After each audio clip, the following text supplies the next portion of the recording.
Hello family, Christopher Moseley here for another read aloud. Now, the book that we're going to be reading today is a book that I purchased from a school book fair back in the day, and I still have it, and I'm really excited to share it with you all today.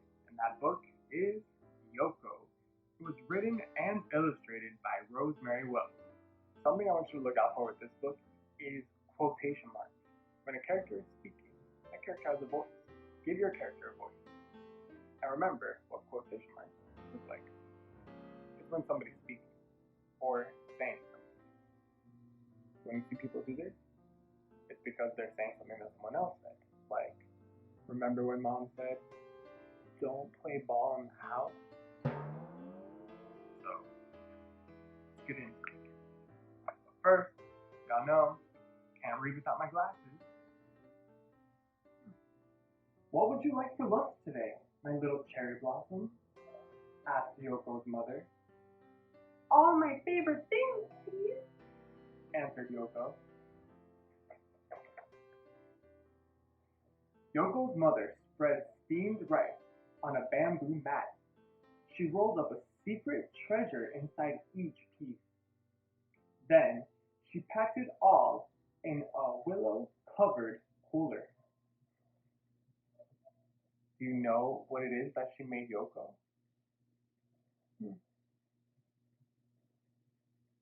Have a wonderful day at school, my little cherry blossom, said Yoko's mother. I will, answered Yoko. Yoko said hello to all her friends.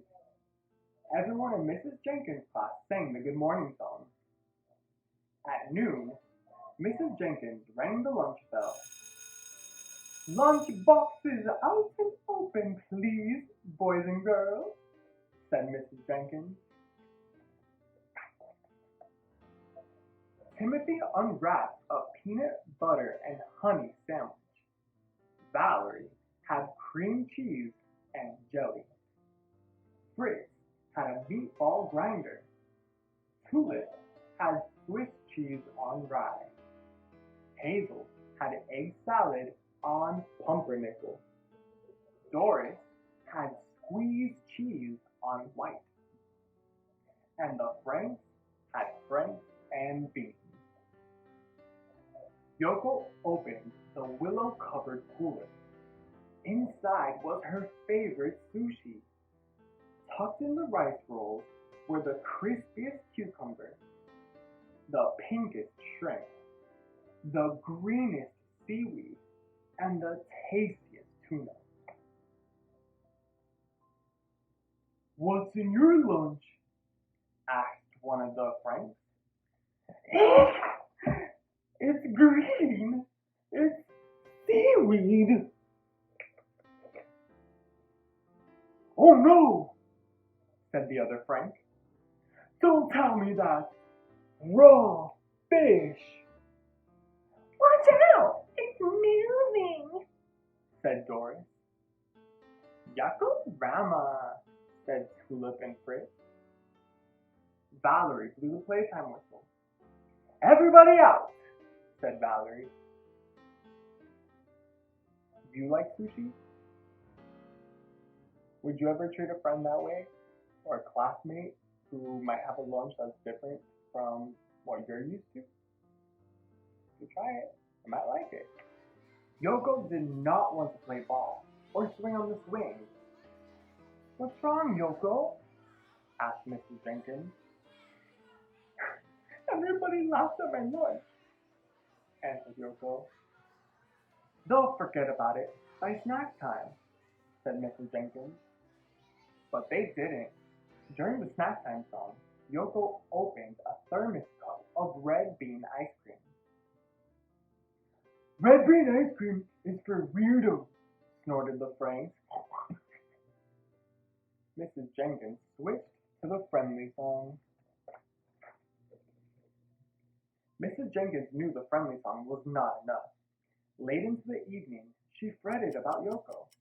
Finally, the answer came to her. What do you think the word fretted means? Look at the illustration. She has her hand like this, like this. So maybe it means She's worried, or it was something that was really bothering her and that was on her mind, and she wanted to fix this problem. What do you think her solution will be?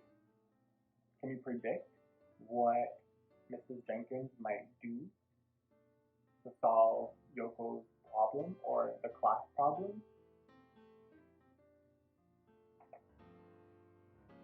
Dear parents, Monday will be International Food Day at Hilltop School. Everyone is asked to bring in a dish from a foreign country. Everyone must try a bite of everything. Happy cooking, Mrs. Jenkins. Do you know what foreign means? Foreign means something that is not from the country that you're in. So any country that's not the United States could be considered foreign to us. We will make a deluxe sushi for the whole class, said Yoko's mother. Don't worry, my little cherry blossom. Everyone will try our sushi and everyone will love it. On Monday morning, Valerie and her mother carried in a plate of enchiladas. Timothy and his mother made Caribbean coconut crisp. Hazel brought Nigerian nut soup. Harry brought Brazil nuts. Doris brought Irish stew. Tulip brought potato niches. Monica brought a pitcher of mango smoothie. Fritz brought spaghetti. Big Frank cooked up a pot of Boston Franks and beans. At noon, Mrs. Jenkins rang the lunchtime bell, and everyone sang the Clean Hands song. What does International Food Day mean to us, boys and girls? Asked Mrs. Jenkins. Try everything, said everybody.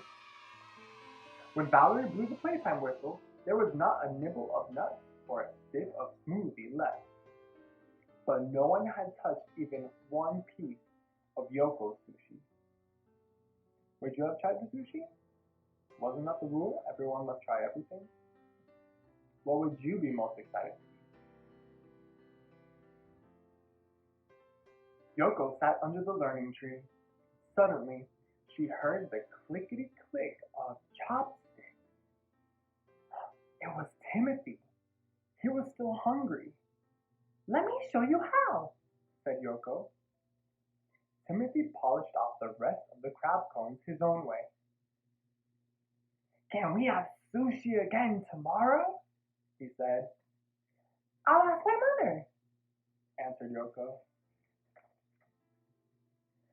During the school bus song, Timothy found a coconut crisp in his pocket.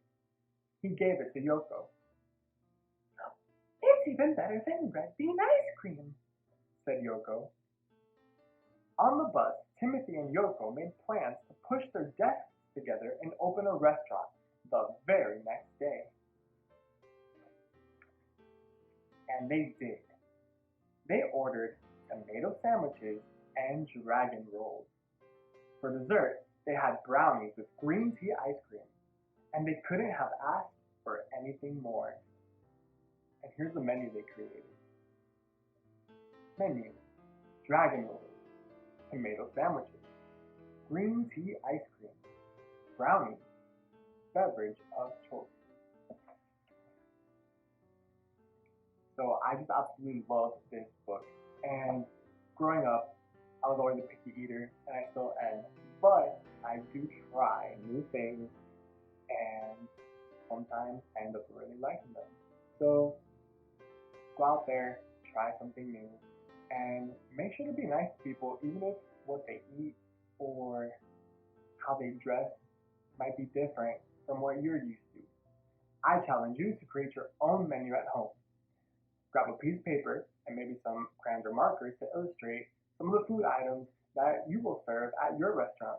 What would your restaurant name be? Sounds like a pretty good name. Well, see you real soon, and have a great day. I'm gonna take off my reading glasses.